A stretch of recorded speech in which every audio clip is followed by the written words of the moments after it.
are very lucky to be here today with legendary composer Mr. Howard Goodall, Brit Award winner, BAFTA Award winner, Emmy Award winner. In fact, there isn't an award that the man hasn't got. You know, when people come to me and say, could you write something?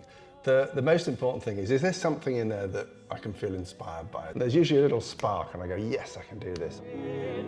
And this lovely mosaic of Orpheus, the great musician of the classical era, has this beautiful picture of him at the center with his musical instrument and all the creatures of nature. And so when we were talking about how this piece might be, I was just thinking this is about the natural world. Yeah. It's about creatures, rivers, the seasons, and it's him there at the center of it all. But it's really about the awakening of, he sings and nature awakes. Under the heaven.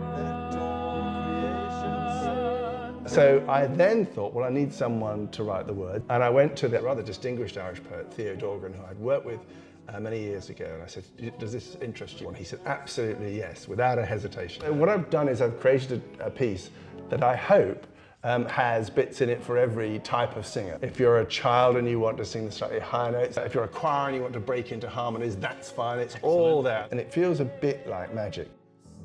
And that's what this whole project is about. It's bringing communities together and us all just celebrating what music can do to us. Yes. You've got choral work, you've got TV and film, you've got stage musicals, of which I was a part of one of them in my youth. So I know your work so well.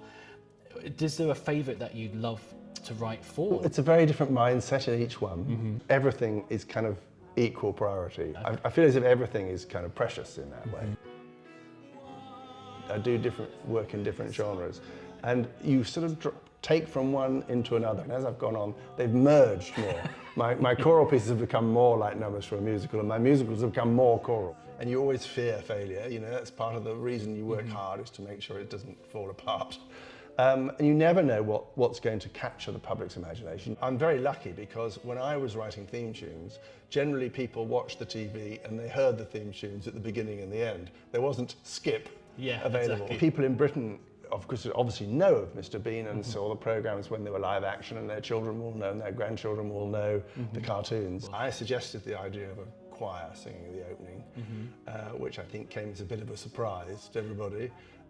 But you know, Rowan said, okay, let's try that, it sounds interesting. It's a privilege to have you writing a brand new song for us and for the community of Cirencester. Fingers crossed, you'll dip your toe into some more Orpheus themed products over the years now. Now you've found a little spark, because it is such a beautiful song.